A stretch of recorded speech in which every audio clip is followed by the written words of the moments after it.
Hi hello welcome to அன்பின் வண்ணம். இன்றைக்கி நம்ம பார்க்க போகிறது ஆட்டு தலைக்கறி வறுவலுங்க. ஆட்டு தலைக்கறியை நம்ம சாப்பிட்றதுனால பலவித நன்மைகள் உள்ளதுங்க. அதில் முக்கியமாக இதய நோய் தடுக்கவும் புற்றுநோயை தடுக்கிறதுக்கு ஆட்டு தலைக்கறியில் சிஎல்ஏ என்னும் இணைந்த லியோனிக் அமிலம் அதிக அளவு உள்ளதுங்க. அதனால் புற்றுநோய் தடுக்கப்படுதுங்க. உடலில் ஏற்படும் பல அலர்ஜிகளையும் தடுக்குதுங்க. இரத்த சோகையை தடுக்கவும் ஹீமோகுளோபினும் இரும்பு சத்து அளவையும் அதிகரிக்குதுங்க. உடல் இரத்த குறைவாக உள்ளவர்கள் அடிக்கடி தலைக்கறியை எடுத்து சமைச்சு சாப்பிட்டா உடம்புக்கு நல்லதுங்க. இவ்வளோ பலன் கிடைக்கிற இந்த ஆட்டு தலைக்கறியை நம்ம சமைச்சு சாப்பிட்றது உடம்புக்கு ரொம்பவே நல்லது. அது எப்படி சமைக்கிறதுன்னு பார்க்கலாம் வாங்க. தலைக்கறி செய்கிறதுக்கு மசாலா ரெடி பண்ணிக்கலாம். மசாலா 4 டீஸ்பூன் மிளகு, 5 காஞ்ச மிளகாய், 2 கொத்து கருவேப்பிலை. மசாலா எல்லாம் நான் ட்ரை ரோஸ்ட் தான் பண்ணணும், எண்ணெய் சேர்க்கக்கூடாது. ஒரு பட்டை, 1 டீஸ்பூன் சோம்பு, 1 டீஸ்பூன் சீரகம். எல்லாம் மிதமான சூடில் தாங்க வச்சு நம்ம ட்ரை ரோஸ்ட் பண்ணணும், கருக விடாமல். எல்லாம் நல்லா ஆறுனதுக்கப்புறம் மிக்சியில் போட்டு பொடி பண்ணி எடுத்து வச்சுக்கலாம். இது லாஸ்ட்டில் தான் மசாலாவை சேர்க்க போகிறோம். அடுத்து 100 கிராம் நல்லெண்ணெய் சேர்த்துக்குவோம். நல்லெண்ணெய் செய்யும்போது டேஸ்ட் நல்லாயிருக்கும், உடம்புக்கும் நல்லது.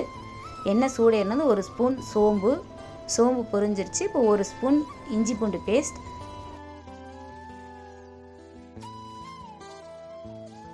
இது கூட கட் பண்ணி வச்சுருக்க 100 கிராம் வெங்காயம், 4 பச்சை மிளகாய். இதையும் நல்லா வதக்கிட்டு நல்லா ஒரு கருகாமல் பொன் வறுவல் ஓரளவுக்கு வதக்கணுங்க. இந்த மாதிரி கலர் சேஞ்ச் ஆகி வரணும். 100 கிராம் தக்காளியும் சேர்த்துக்கலாம். தக்காளி நல்லா வதங்கினதுக்கப்புறம் நான் தலைக்கறியை மஞ்சத்தூள் போட்டு 5 விசில் விட்டு வச்சுருக்கேன். அதையும் இது கூட சேர்த்துக்குவோம்.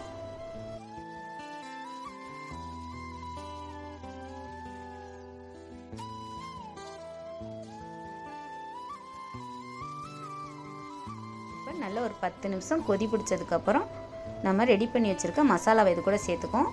1 ஸ்பூன் உப்பு சேர்த்துக்கலாம்.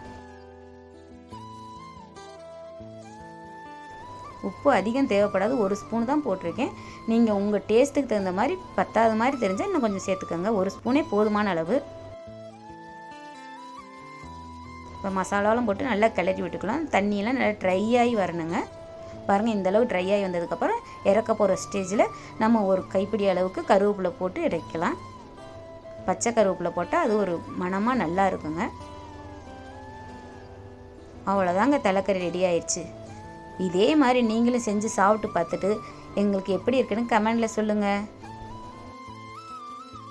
எங்கள் சேனலில் வர்ற அடுத்தடுத்த வீடியோஸ் நீங்கள் பார்க்கணும். எங்கள் சேனலை லைக், ஷேர் அண்ட் சப்ஸ்கிரைப் பண்ணிக்கோங்க.